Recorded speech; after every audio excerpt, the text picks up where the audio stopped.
Have you ever noticed how some film industries just consistently punch above their weight? Well, for decades, Malayalam cinema, or Mollywood, has been an absolute powerhouse of quality. So today, we're going to explore the films that didn't just entertain us, but actually created the very DNA of what makes for brilliant storytelling. So let's just start right there. What really makes a film industry great? I mean, is it all about giant budgets and smashing the box office? Or is it something deeper, something that sticks around for generations? Well, we think the answer lies in the foundation. A truly great cinema, you see, is built on these distinct pillars of bold, character-driven storytelling. And today, we're going to dig into the three core pillars that make Malayalam cinema a true gold standard for filmmaking anywhere in the world. Okay, our first pillar is all about mastery. It's about taking a genre you think you know and twisting it into something completely fresh. And for that, we've got to go back to the early 90s, a time when Mollywood was really forging the sharp, intelligent, and totally unique cinematic voice. Just look at these two landmark films from that era. On one side, you've got Sandesham, a political satire so sharp it honestly feels like it could have been written yesterday. Then, just 2 years later, you get Mani Chitrathaju, a psychological thriller that completely redefined horror for an entire country. Two totally different films, but both absolute masterclasses. And what's so fascinating is how they did it. You know, Sandesham wasn't about some grand political speech. Its genius was in the tiny moments, like two brothers from rival political parties fighting over which newspaper to read at the breakfast table. It showed how easily ideology can poison a home. And at the same time, Mani Chitrathaju brilliantly wove psychology into a ghost story, making the real monster a fractured human mind. Now that is how you redefine a genre. All right, let's move on to our second pillar. This one is all about crafting a story that is so perfectly constructed, so universally human, that you could drop it into any culture anywhere in the world and it would just work.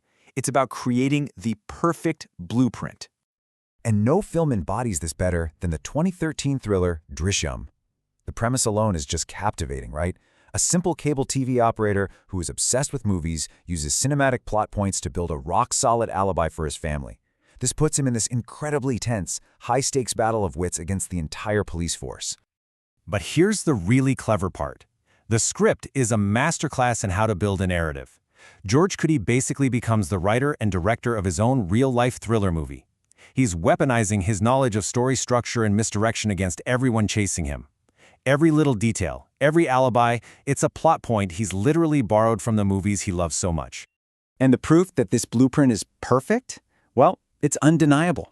The film has been successfully remade in over 6 languages, from Tamil and Hindi to Sinhalese and even Chinese. And why does that work? Because the core engine of its story, a family's desperation and a meticulously crafted lie, is something we can all understand, no matter where we're from. This brings us to our third and maybe most recent pillar, this incredibly powerful new wave of realism that's come to define modern Mollywood. This isn't about complicated plots anymore. It's about finding these profound, moving stories in the messy, authentic, everyday corners of our lives. And this whole movement can be summed up by this one perfect phrase, the beauty of dysfunction. It's this idea that our characters don't have to be perfect heroes to be worthy of our empathy.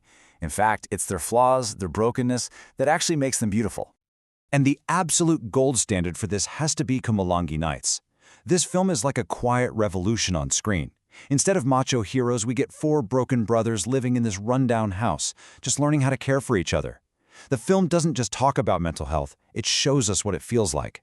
It tackles toxic masculinity with a delicate touch, not a sledgehammer. It's just raw, honest, and so human.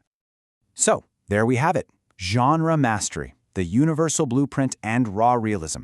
3 incredible pillars. But what's holding them all up? I mean, where did this relentless focus on complex characters and bold storytelling actually come from? Well, if we map it out, you can see this clear line of innovation. But just look at that starting point, all the way back in 1987. That is the bedrock. That's where the seeds for everything we've just talked about were first planted. That foundational stone is the 1987 classic Tova Na Thumbakal.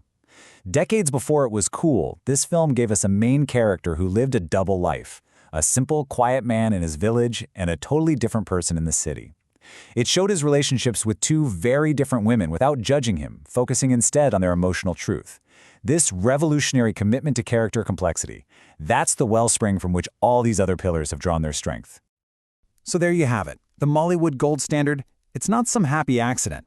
It's built on these three solid pillars: a fearless redefinition of genre, an incredible ability to craft universal stories that work anywhere, and a deep commitment to finding beauty in the realism of our own imperfect lives. These films are just an incredible testament to the power of original, character-first storytelling. And it leaves us with a really fascinating question, doesn't it? As a new generation of filmmakers continues to push all these boundaries, which of today's stories will we be analyzing 30 years from now? What do you think the next pillar is going to be?